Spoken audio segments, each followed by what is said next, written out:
నల్గొండ జిల్లాలో సీఎం రేవంత్ రెడ్డి పర్యటించనున్నారు. 1300 కోట్ల రూపాయల విలువైన పనులకు శంకుస్థాపన ప్రారంభోత్సవాలు చేరున్నారు. కనగల ఏఎంసీ మార్కెట్లో హ్యామ్ రోడ్లకు శంకుస్థాపన చేరున్నారు. 83 కోట్ల డ్రింకింగ్ వాటర్ ప్రాజెక్టును ప్రారంభించనున్నారు. అనంతరం నల్గొండ డిగ్రీ కాలేజ్ గ్రౌండ్లో నిర్వహించే భారీ బహిరంగ సభలో పాల్గొనున్నారు.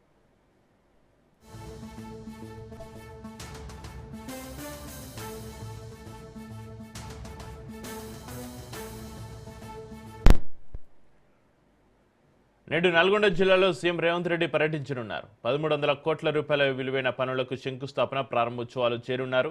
ఇక కనగల్ ఏఎంసీ మార్కెట్లో హ్యామ్ రోడ్లకు శంకుస్థాపన చేరున్నారు. 83 కోట్ల డ్రింకింగ్ వాటర్ ప్రాజెక్టును ప్రారంభించనున్నారు. అనంతరం నల్గొండ డిగ్రీ కాలేజ్ గ్రౌండ్లో నిర్వహించే బహిరంగ సభలో పాల్గొనున్నారు.